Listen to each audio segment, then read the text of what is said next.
Gang rape Suryapet నుంచి హైదరాబాద్కు వచ్చినటువంటి యువతి అర్ధరాత్రి అటకాయించిన ఆగంతకులు బలవంతంగా స్క్రాప్ గోదాంకు తీసుకెళ్లి ఘాతుకం బండ్లగూడ పిఎస్ పరిధిలో ఘటన జరిగింది అని చెప్పేసి చూస్తా ఉన్నాం.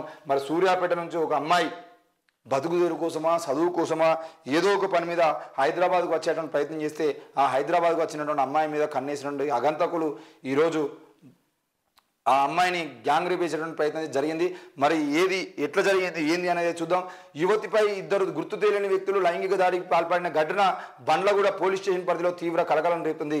బండ్లగూడ పోలీసులు తెలిపిన వివరాల ప్రకారం సూర్యాపేటకు చెందిన 21 ఏళ్ల యువతికి ఆమె సోదరుడితో ఈ నెల 6వ తేదీన రాత్రి గొడవ తలెత్తింది. సోదరుడు ఆమెను చితకబాదాడు. దీంతో ఆమె అదే రోజు రాత్రి 10:40 బస్సు ఎక్కి హైదరాబాద్లోని ఎంజీబీఎస్కు చేరుకుంది. అక్కడ టీ స్టాల్ వద్ద టీ తాగి పోలీస్ స్టేషన్కు బయలుదేరింది. అదే సమయంలో బైక్పై వచ్చిన ఇద్దరు వ్యక్తులు పోలీస్ స్టేషన్కు తీసుకెళ్తామని చెప్పి ఆమెను బలవంతంగా బైక్పై ఎక్కించుకున్నారు. పాత బస్తీలోని గౌస్ నగర్ వడ్డేర బస్తీలోని వారి స్క్రాప్ గోదాంకు తీసుకెళ్లారు. అక్కడ యువతిని చితకబాది ఇద్దరు ఆగంతకులు లైంగిక దాడికి పాల్పడ్డారు. యువతి వారి నుంచి తప్పించుకొని కేకలు వేస్తూ బయటికి పరుగులు తీసింది. స్థానికులు అక్కడికి చేరుకునే లోపు వారు పరారయ్యారు. స్థానికుల సహాయంతో బండ్లగూడ పోలీస్ స్టేషన్కు చేరుకుని ఆదివారం తెల్లవారుజామున ఫిర్యాదు చేసింది.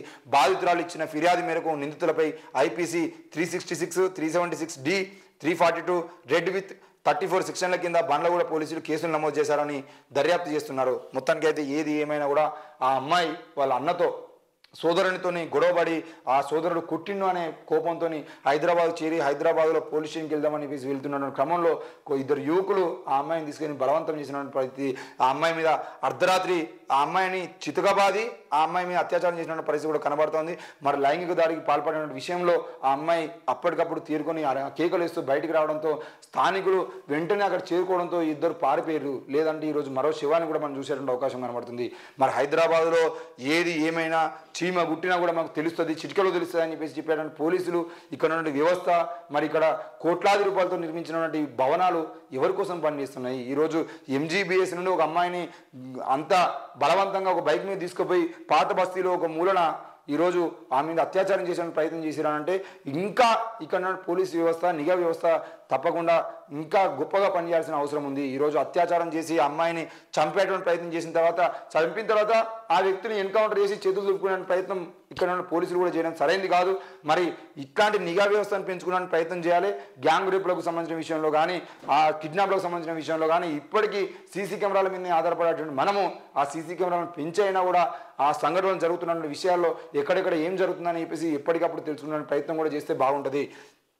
ఇక సోదరుతో గొడవపడి సూర్యాపేటకి వచ్చి హైదరాబాద్కి వచ్చినటువంటి అమ్మాయి అని చెప్పేసి మనం చూస్తున్నాం. ఇదే విషయంలో ఢిల్లీలో మరో దారుణం జరిగింది. బాలికపై గ్యాంగ్ రేప్ నేషనల్ అంటే ఢిల్లీలో దారుణం చోటు చేసుకుంది. బాలికపై ఓ వ్యక్తి 3 బాలురు గ్యాంగ్ రేపునకు పాల్పడ్డారు. ఈ నెల 1న జరిగిన ఈ ఘటన ఆలస్యంగా వెలుగులోకి వచ్చింది. ఢిల్లీలోని సదర్న్ బజార్లో ఉన్న ఓ టీ స్టాల్ యజమాని న్యూ ఇయర్ వేడుకలు జరుపుకోవడానికి మహిళను సెట్ చేయాలని ఆ ప్రాంతంలో చెత్త ఏరుకునే ఓ మహిళను కోరాడు. దీంతో ఆ మహిళ కొంత డబ్బు తీసుకొని మరుసటి రోజు 12 సంవత్సరాల బాలికను ఖుర్షీద్ మార్కెట్లోని భవనంపై కప్పు నుంచి చెత్త సేకరించాలని ఆదేశించింది. ఈ క్రమంలోనే బాలిక అక్కడికి వెళ్ళింది. అప్పటికే ఆమె రాక కోసం వేచి ఉన్న టీ స్టాల్ ఓనరు అందులో పనిచేసే 3 మైనర్ బాలురు ఆమెపై లైంగిక దాడికి పాల్పడ్డారు. ఎవరికైనా చెబితే చంపేస్తామని బెదిరించారు. ఇంటికి వచ్చిన బాలిక 2 రోజులుగా మౌనంగా ఉంది. దీంతో తల్లిదండ్రులు ఆరా తీయగా విషయం బయటపడింది. పోలీసులు నిందితులను అరెస్ట్ చేశారు. మరి ఇది అంటే ఒక మహిళ ఇంకో మహిళ మీద అత్యాచారం చేయడం కోసం సహాయం చేసి ఒక డబ్బులు ఇవ్వగానే మాకు ఒక అమ్మాయిని చూడు, ఒక మైనర్ అమ్మాయిని చూడు అని చెప్పేసి చెప్పగానే ఒక టీ స్టాల్ యజమాని కోసం ఆ కన్నడ ఒక మహిళ డబ్బులు తీసుకొని అక్కడ పైన ఉన్న బిల్డింగ్ పైన చెత్త తీసుకురాపో అని చెప్పేసి పైకి పంపించేది పైన అత్యాచారం చేసిరు. ఆ 4లో 3 కూడా మైనర్ బాలులే ఉన్నాడు. మరి ఇట్లాంటి అగంతాలు జరుగుతున్న పరిస్థితుల్లో మనం ఇంకా మహిళలకు సంబంధించిన విషయంలో ఇంకెన్ని రక్షణ చట్టాలు తీసుకొచ్చినా కూడా వాళ్ళ మీద దాడి జరిగేటువంటి ప్రయత్నం తగ్గుతలేదు.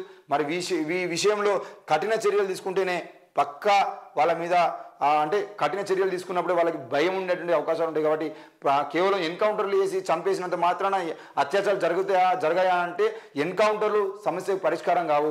దాని మీద జరిగేటువంటి చట్టపరమైన చర్యలు ఏవైతే ఉంటాయో అవి చూసేది ఉంటే వాళ్ళకి భయం అంటే ఏందో అర్థం కావాలి.